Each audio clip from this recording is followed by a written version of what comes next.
Fam, what's up? Akasan here. No, I didn't just get finished banging a Hawaiian chick. Some of you guys were talking about that. Though I am a little drunky. You can't blame me. It's fucking 6 a.m. in the morning, guys. Please. The studio is closed, but this is breaking news. I just wanted to say really quickly for a lot of you out there. I'm still keeping up on the news right now. We got the Twitter thing going. Got some weird booty shit going. Yeah, that's gonna get demonetized. Okay, this is fine. This was fine. Okay, you can't blow this one up. Okay, we're fine with that. I don't feel so good. Anyways, let's not blame Sony on this one. Um, I personally feel like this entire thing is just it's a 50-50 thing. I shift more of the blame here with Disney. A lot of you guys are sending me reports here about what's been going on.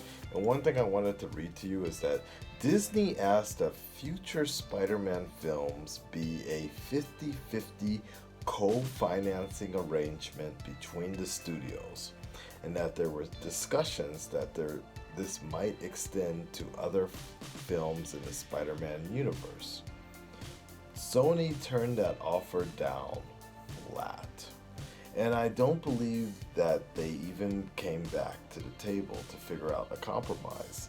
Led by Tom Rothman and Tony Vinciquerra, Sony just simply didn't want to share its biggest franchise. Sony proposed keeping the arrangement going under the current terms, where Marvel receives in the range of 5% of first dollar gross, sources say.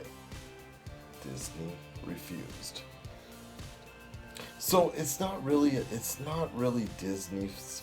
It's not really Sony's fault. It's not really Disney's fault, but I think they both sort of share the blame. I really don't know. This is a fucking mess, man. Because I personally think that we have gotten one of the best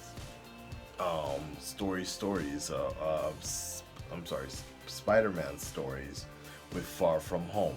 I know that not everybody, not a lot of purists believe that, but I do feel like Far From Home was a really nice blend of Marvel produced sort of story, but with Sony marketing and whatever. Oh man, it's a mess, guys. But all I can say is that I hope for the best with Tom Holland and John Waits. I hope they don't kick out John Waits later, and I hope they don't kick out Tom Holland later. But all I want to say is just I don't think it's really Sony's fault in this matter, but I do feel like it just came down to a matter of two companies having their best interests. Sony was trying to protect, they're just trying to fucking make money. Because here's my thing. Okay, let's just say Sony agreed to the deal. 50-50 co-financing. Let's say Sony agreed to that. You make $1 billion, Sony's only taking in $500 million. You can see how that feels kind of unfair if you paid for the rights to Spider-Man, 10, 20 years ago? You can see how that feels really kind of like fucked up, right? This is a hard one. I'm not gonna lie, this is a hard one because I'm kind of mad at Disney on this one. And I think the reason why I'm mad about Disney on this one is mainly because of the fact that Disney has somewhat of a monopoly on big budget films. You look at the list for the rest of this year, yo. Endgame, Toy Story 4, Aladdin, The Lion King, Maleficent 2, fucking well, Spider-Man Far From Home kind of counts, right? Then you have Star Wars. Every month there's a Disney movie that is just making all this money right now. And I'm just like, did you really need more? Did you really need more Disney? That's the part I kind of get a little irritated at. But I guess if it was my job to exfoliate profit at Disney, that's what I would do too. But then at the same time, I can see if you're working at Sony, you want to get as much profit from your biggest franchise.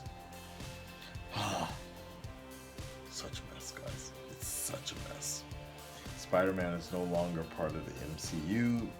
Tom Holland and John Waits are going to be continuing the Spider-Man franchise without the involvement of the MCU. We can only hope for the best, but I feel there's going to be a lot of mixed feelings for the years to come. And that's the bottom line, because Akasan said so.